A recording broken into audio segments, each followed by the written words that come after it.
So, I'm in Paris and it's been an amazing time because I've been catching up with family in ways that hasn't happened for over 20 years, maybe even more. So, that's been amazing. And I am preparing to go to Tunisia to start prepping a bit more physically the trip and the next stages of Women Make Waves. The trip, meaning the Sahara project.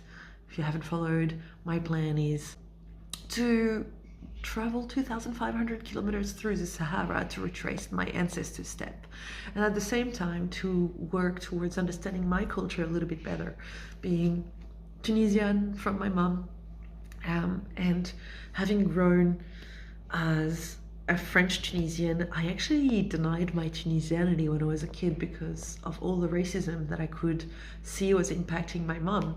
And so I decided to just acknowledge my French side. That's been great for many, many things, but also now it's time to actually be whole again and to integrate my Tunisianity more than ever. So part of it was to do that.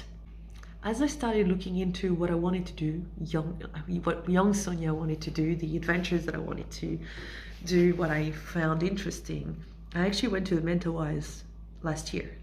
And that actually reminded me of my own roots in Tunisia. I realized, all right, so there's obviously this Sahara trip that's going to be an amazing feat, both physically. It's going to be incredible endurance. It's going to be strategically difficult. It's going to be also risky, physically risky, because of the political situation in the world right now and in that area. Other than that, it's also very much about culture, about going back home. And so I thought, all right, well, why don't I start home?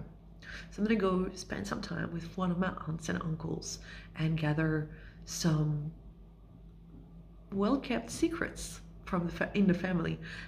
The women in my childhood know a lot about plants.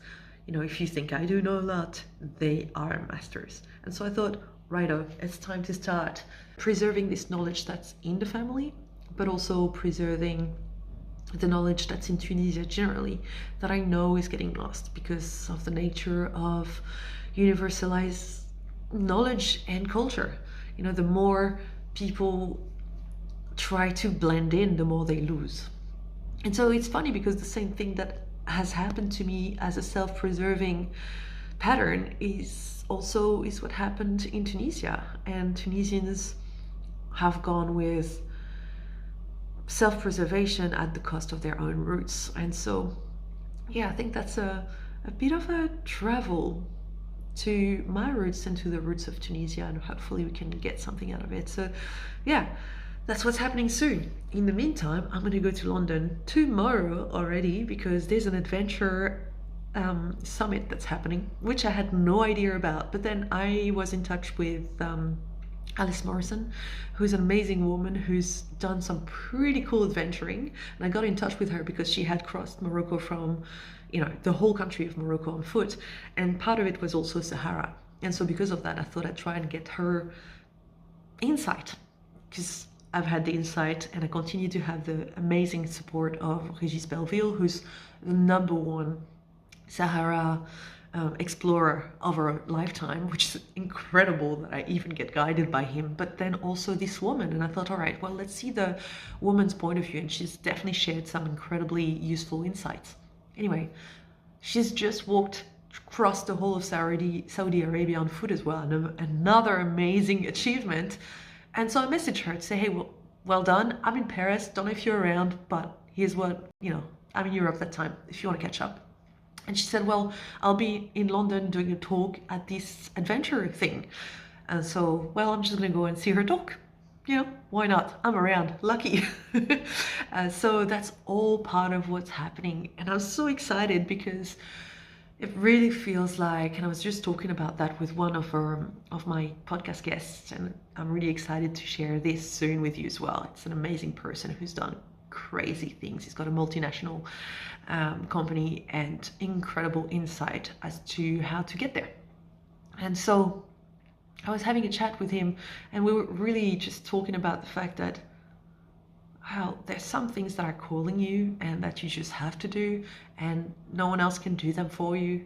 And that's one of them. Like, I really feel like that's home, heart calling me. So I'm really excited to step into this adventure while continuing to work on the adventure of Women Make Waves. And the cool thing is that in the long run, I want my personal adventures of self-discovery and of conservation of ancient cultures and revival of ancient cultures to trickle down to what I know and what I teach, because I think there's some very invaluable insights that are kept by our elders, by our cultures, hidden sometimes in plain sight, but that are so helpful in allowing us to feel great and to feel connected. And so that's part of the game. That's what I'm doing, really. I'm excited to take you on the adventure with me. So yeah.